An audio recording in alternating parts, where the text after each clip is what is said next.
Salam Bapak Ibu Asesor Sertifikasi Dosen tahun 2023. Perkenalkan, nama saya Dr. Astradea Simanungkalit, spesialis neurologi.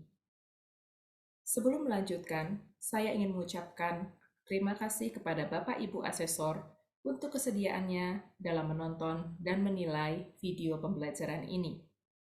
Video ini saya buat sebagai salah satu syarat untuk sertifikasi dosen tahun 2023. Perkenankan saya untuk memulai video ini dengan pemaparan rencana pembelajaran mata kuliah Kepanitraan Klinik Neuroemergency. Kemudian video ini akan dilanjutkan dengan salah satu contoh video pengajaran dan interaksi mahasiswa, kemudian penutup.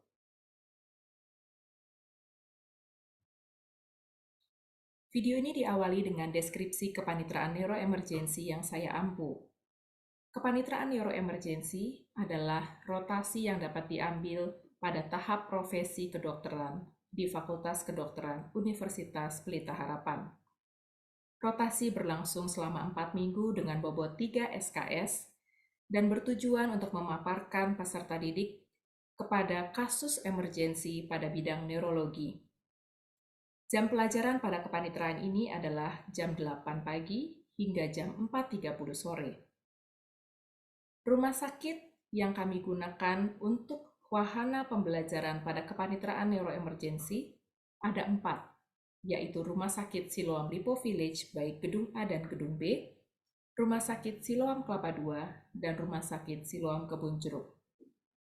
Adapun ruangan yang dijadikan wahana untuk pembelajaran peserta didik pada kepanitraan ini adalah stroke unit atau stroke corner, instalasi gawat darurat, ruang perawatan intensif baik HCU maupun ICU, dan ruang operasi bedah saraf.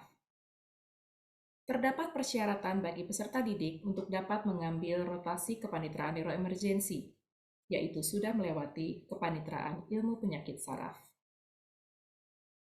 Berikut adalah foto 4 rumah sakit yang digunakan sebagai wahana pembelajaran pada kepanitraan neuroemergency.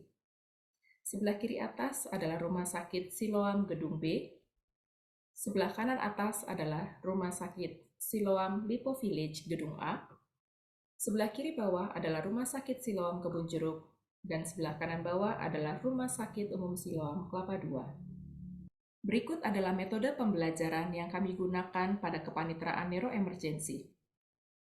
Pada minggu pertama, sebelum rotasi berlangsung, peserta didik diharapkan sudah membaca kembali mengenai teori ilmu anatomi sistem saraf, patofisiologi penyakit dan teknik aloanamnesis, serta pemeriksaan fisik neurologi pada pasien tidak sadar. Materi-materi ini sudah diberikan pada clinical skill dan blok neurologi pada tahap sarjana kedokteran.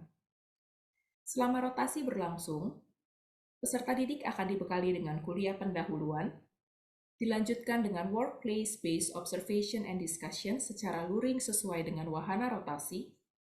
Peserta didik juga diharapkan untuk mencari kasus untuk di-follow up dan dilaporkan, serta melakukan presentasi journal reading. Setelah jam pembelajaran berlangsung, peserta didik diharapkan melakukan tugas mandiri berupa membuat laporan kasus di lembar kerja atau medical record, serta mencari referensi terkait kasus yang telah diobservasi. Pada minggu kedua dan ketiga pembelajaran, sebelum kelas berlangsung, peserta didik diharapkan berlatih secara mandiri tentang keterampilan prosedur dan diagnosis neuroemergency. Selama rotasi berlangsung, peserta didik diharapkan melakukan workplace-based observation, discussion, and practice secara luring sesuai dengan wahana rotasi, melakukan presentasi journal reading dan case presentation secara daring. Setelah kelas berlangsung, peserta didik masih diharapkan untuk melakukan tugas mandiri berupa review kasus dan pengalaman yang didapat, melakukan refleksi diri, dan membuat laporan kasus serta laporan telah jurnal. Pada akhir minggu kedua juga dilakukan evaluasi mid-rotasi untuk menilai kemajuan peserta didik. Pada minggu keempat, peserta didik sebelum rotasi berlangsung diharapkan berlatih secara mandiri tentang diagnosis dan tata laksana kasus neuroemergency. Selama rotasi berlangsung, peserta didik diharapkan melakukan work-based observation, discussion, and practice serta pada minggu keempat akan dilakukan penilaian OSCE dan case analisis secara luring sebagai penilaian akhir kepanitraan. Setelah kelas berlangsung, akan dilakukan refleksi diri, evaluasi, dan feedback. Foto ini menampilkan peserta didik sedang melakukan workplace-based observation. Pada foto ini, terlihat bahwa pada ruang stroke corner, seorang pasien sedang diperiksa oleh seorang preseptor dengan diamati oleh peserta didik. Penilaian dan evaluasi pada kepanitraan neuroemergensi secara garis besar dibagi menjadi 3. Academic session atau penilaian harian dibagi menjadi case report, case presentation, journal reading, serta medical record yang dihasilkan oleh peserta didik dengan bobot masing-masing 10%. Komponen kedua adalah Objective Structural Clinical Examination yang merupakan ujian akhir kepanitraan neuroemergensi. Penilaian ini memiliki bobot 30% dan menggunakan pasien standar, ruangan yang dilengkapi alat-alat pemeriksaan dengan setting klinis. Terdapat 5 stasiun OSCE pada akhir kepanitraan, di mana 3 kasus dengan pasien standar dan 2 analisa kasus. Komponen penilaian ketiga pada kepanitraan neuroemergensi adalah Global Rating Scale. Penilaian ini dilakukan secara formatif pada akhir minggu kedua dan secara sumatif pada akhir minggu keempat. Penilaian ini memiliki bobot 30% dan ditujukan untuk menilai professional behavior dan clinical atau procedural skill. Berikut adalah daftar kompetensi kasus beserta tingkat kemampuan yang diharapkan dicapai oleh peserta didik pada akhir kepanitraan neuroemergensi. Tingkat kompetensi 2 berarti peserta didik dapat menegakkan diagnosis dan melakukan rujukan. Tingkat kompetensi 3 berarti peserta didik dapat menegakkan diagnosis, melakukan tata laksana awal, serta melakukan rujukan. Sedangkan tingkat kompetensi 4 berarti peserta didik dapat melakukan tata laksana secara komprehensif. Berikut adalah jadwal minggu pertama sebagai contoh rotasi dari kepanitraan neuroemergensi. Rotasi akan dimulai dengan morning report, di mana peserta didik mempresentasikan kasus pada rotasi jaga malam sebelumnya. Rotasi kemudian akan berlangsung dari jam 9 sampai dengan jam 15 dan diakhiri dengan sesi ilmiah. Sebelum kepanitraan berlangsung, peserta didik akan diberikan briefing oleh koordinator kepanitraan untuk memaparkan capaian yang diharapkan dicapai oleh peserta didik pada akhir rotasi. Pada hari pertama dan kedua kepanitraan, peserta didik juga diberikan kuliah pembekalan dengan materi pemeriksaan fisik pada pasien tidak sadar dan bagaimana melakukan lumbal fungsi serta pemeriksaan funduskop.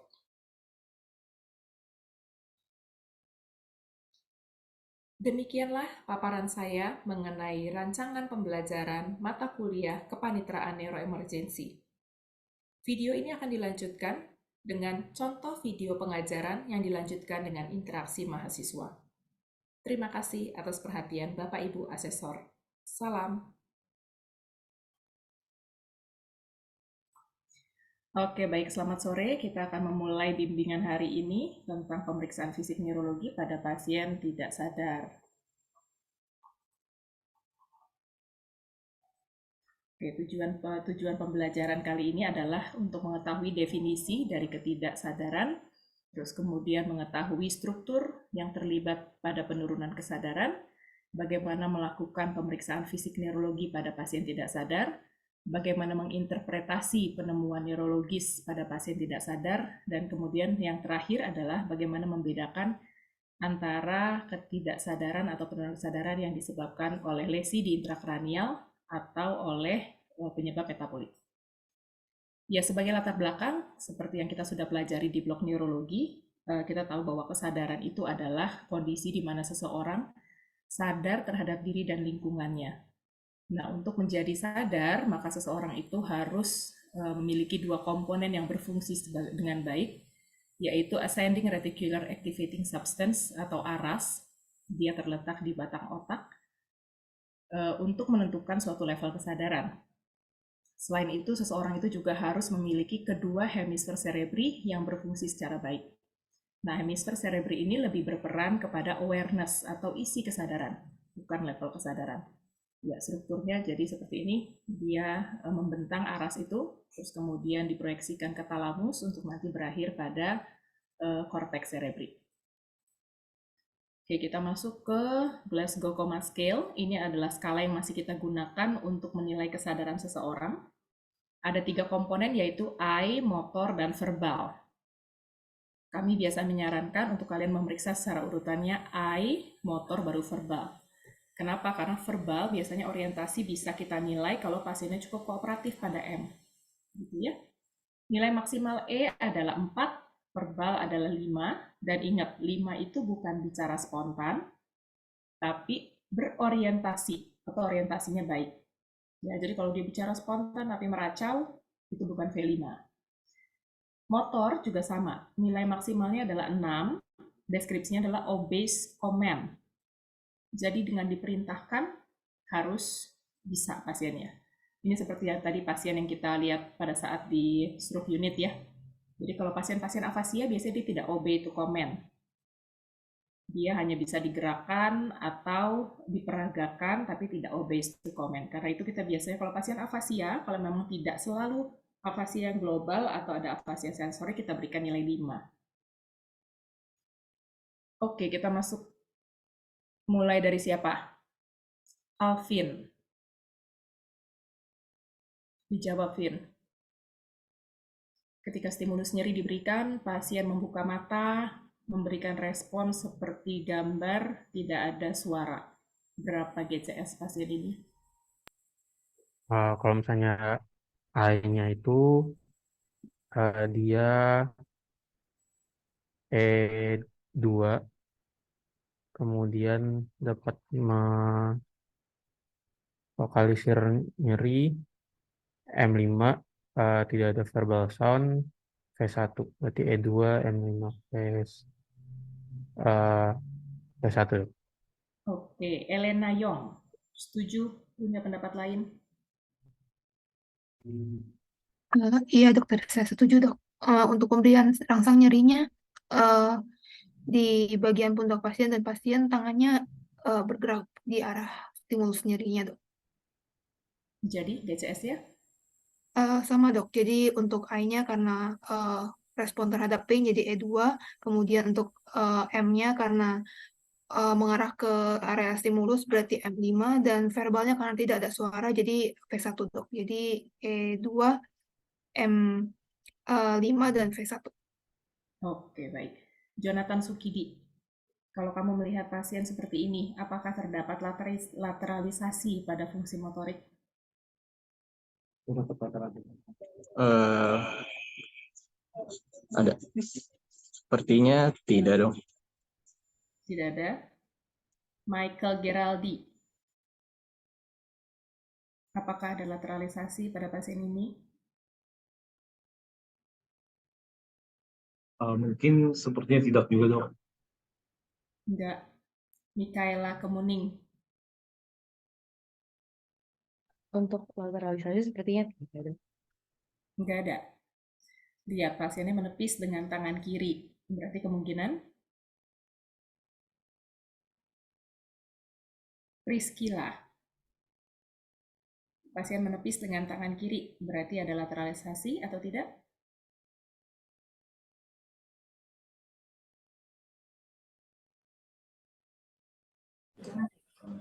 Izin menjawab dok. Sepertinya ke kanan nih dok. Iya, kemungkinan ada hemiparesis kanan atau lateralisasi ke kanan, walaupun nanti perlu kita konfirmasi dengan memberikan stimulus di tempat lain gitu ya. Tapi kalau kamu memeriksa GCS sekaligus melihat adanya lateralisasi atau tidak. Oke, kita lanjut. Kemudian meningeal sign, kaku kuduk, untuk melihat adanya tahanan atau tidak, adanya rangsangan pada daerah meningens, sambil juga melihat adanya fleksi pada panggul yang menunjukkan adanya Justin Tanuwijaya.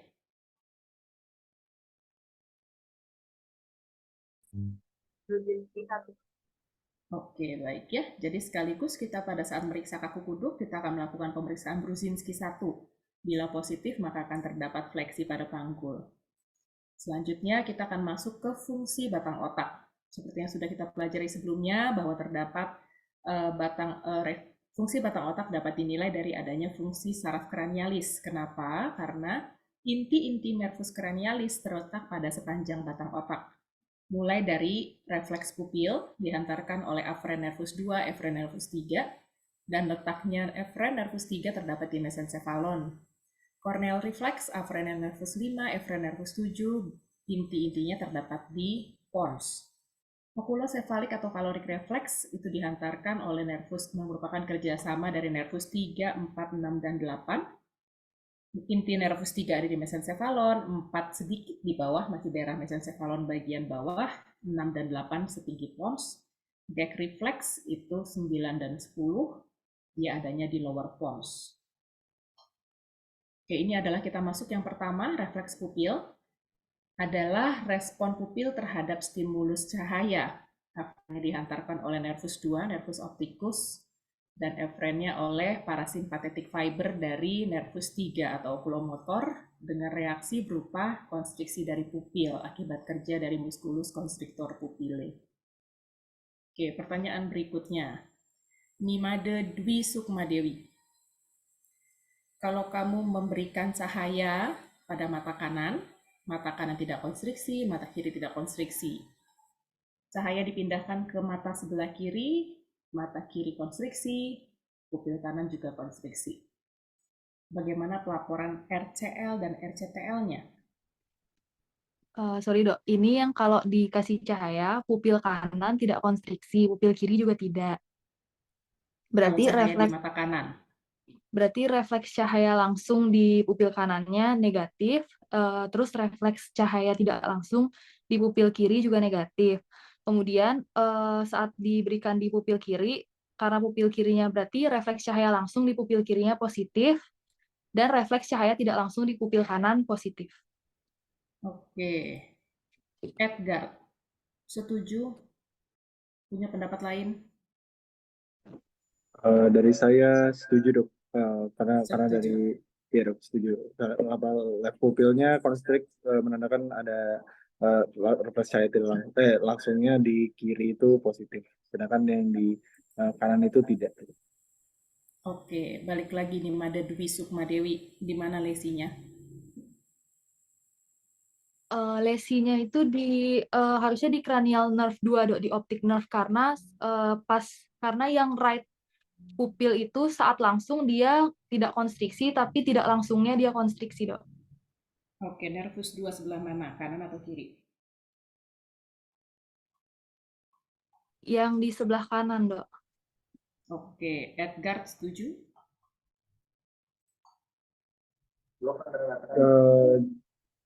Kalau misalkan yang kanan tidak konstriksi, ya, refleks cahaya langsungnya dok, berarti di kanan dok. Kanan kalau sedangkan yang nervus 3-nya dia kontralateral dok, di sebelah kiri yang enggak yang negatif refleks cahaya. Oke, berarti setuju nervus 2 kanan? Setuju dok. Oke, ya ini jawabannya. Terdapat defek pada nervus 2 kanan atau afrennya. Oke, pertanyaan berikutnya. Regan. Kalau tadi tulisan, sekarang gambar. Ini ada mata orang. Kamu center di kanan, kanannya konstriksi, kirinya tidak konstriksi. Kamu alihkan ke kiri, kanannya konstriksi, kirinya tidak konstriksi. Apa pelaporannya? Untuk refleks cahaya langsung yang kanan, untuk yang kanan itu, sebentar. Untuk refleks cahaya langsung yang kanan itu positif dok. Kemudian untuk refleks cahaya tidak langsung yang kiri itu negatif. Kemudian untuk untuk refleks cahaya langsungnya, sebentar. Refleks cahaya langsungnya itu yang kanan positif, kemudian yang kiri itu negatif, kemudian refleks cahaya tidak langsungnya itu yang refleks cahaya tidak langsungnya yang kanan positif, yang kiri negatif, Dok. Untuk lesinya itu ada di nervus 3 bagian kiri, Dok. Karena untuk konstriksinya dia nggak bisa. Tapi dia Oke, bisa dibuktikan Raden. kalau nervus 2-nya masih intak karena waktu disinarin di kiri itu yang refleks cahaya tidak langsungnya, yang di kanan dia konstriksi, Dok. Oke, baik. Raden Ayu Sarah Natania Raisa, setuju atau punya pendapat lain? Saya setuju dengan jawaban Regan dokter. Oke, setuju ya. Jadi RCL-nya positif negatif, RCTL positif negatif, lesi pada nervus 3 atau eferen kiri. Oke, kita lanjutkan dengan refleks berikutnya. Ini adalah corneal reflex. Dia afrennya dihantarkan oleh nervus trigeminal atau nervus 5, sementara efrennya dihantarkan oleh nervus 7 atau facialis dengan reaksi berupa kontraksi dari musculus orbicularis oculi, mengedip gitu ya. Ini dilakukan untuk melihat ada integritas pada level pons. Refleks berikutnya adalah refleks gerakan bola mata. Ini kita bisa bangkitkan dengan dua cara. Yang pertama adalah oculocephalic reflex atau kita sebut sebagai manuver mata boneka, doll's eye maneuver, yaitu memberikan stimulus vestibular system dengan pergerakan kepala pasif. Ya, perlu diingat di sini kepala pasif. Jadi bukan pasiennya yang disuruh geleng-geleng, tapi digerakkan secara pasif. Sementara stimulus yang kedua juga bisa dengan caloric test, yaitu irigasi air hangat dan air dingin pada timpani membran atau membran timpani. Jadi syaratnya adalah membran timpani harus intak. Yang gambar di atas adalah untuk gerakan gerakan mata akibat dari gerakan kepala secara pasif. Dikatakan ketika kepala ditolehkan ke kanan, maka mata akan secara refleks bergerak secara konjugat ke arah kiri. Itu adalah gerakan refleks. Jadi nervus 8 akan menstimulus nervus 6 sebelah kiri untuk gerakan mata ke lateral dan nervus 3 sebelah kanan untuk gerakan mata ke medial. Gambar yang bawah adalah contoh dari oculovestibular. Jadi ketika diberikan irigasi, maka mata akan bergerak secara lambat berbentuk nistagmus diikuti dengan gerakan koreksi fase cepat Sakadi. Ini adalah lengkung refleksnya. Jadi ini adalah kerja dari nervus 8, 3, dan 6. Tidak boleh dilakukan doll's eye maneuver ketika terdapat kecurigaan adanya cedera servikal karena bisa membahayakan pasien. Ini adalah gambarnya. Jadi ketika kepala ditolehkan ke kanan, ada rotasi kepala. Kalau ini ke kiri ya, maka dia akan merangsang dari nervus inti nervus 8 setinggi pons. Untuk kemudian mata kanan akan bergerak lateral, mata kiri akan bergerak ke medial. Ini oculovestibular atau caloric test. Air yang digunakan cukup banyak, 50-200 ml, jadi irigasi, bukan ditetes-tetes. Dikatakan bahwa perbedaan suhu dengan suhu tubuh kurang lebih 7 derajat. Jadi disiapkan air dingin 30 derajat atau air hangat 44 derajat.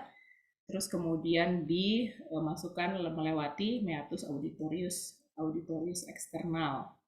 Pastikan membran timpani intak sebelum dilakukan pemeriksaan. Dikatakan bahwa air hangat akan mengaktifasi, sementara air dingin akan deaktifasi dari nukleus vestibular. Jadi ketika dikasih air hangat, di sebelah kanan seolah-olah dilakukan sama seperti manuver kepala menoleh ke arah kanan. Gitu ya.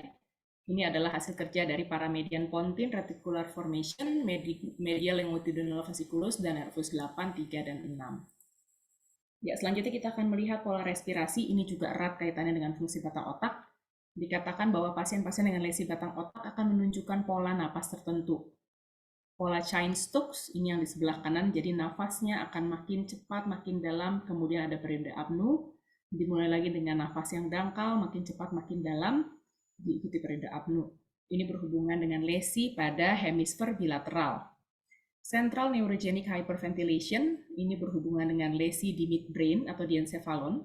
Dia merupakan napas cepat dan dalam secara reguler. Pernapasan apneustik dengan periode apnu, dan kemudian pernafasannya tidak terlalu cepat, jadi dangkal dan lambat. Ini berhubungan dengan lesi-lesi pada pons bagian bawah.